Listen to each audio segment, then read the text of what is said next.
Hello mga mi, gawa tayo ng simpleng minatamis na saging. Ayan o. Magtunaw tayo ng isang tasang asukal na brown sa isang tasang tubig. Lagyan natin ng yellow food coloring at saka konting vanilla. Ayan o. Tapos hintayin natin kumulo yan guys. Ayan. Pag kumulo na, ilagay na natin yung saging. At hintayin natin maluto. Ayan o. Ilagay na natin yung saging.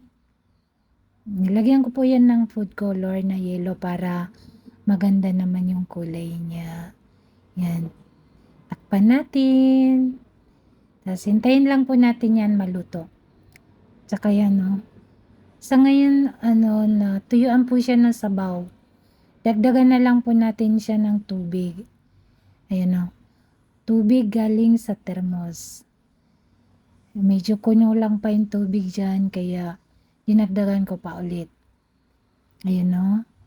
Hintayin lang natin ulit na maglapot yung niya, yung sabaw. Para na siyang arnibal guys. Ayan o. Luto na po siya dyan guys. Ayan o. Malapot na yung sabaw ng saging. Ayan o. Okay na yan guys. Tapos ihanda naman natin ngayon yung mangga, gatas, tsaka ice. Ayan. Hiwain lang natin yung mangga ng maliliit. Ayan na. Bilisan natin guys. Ayan, ayan. Tapos yun ang ice. Ayan. Yehey. Ayan na guys.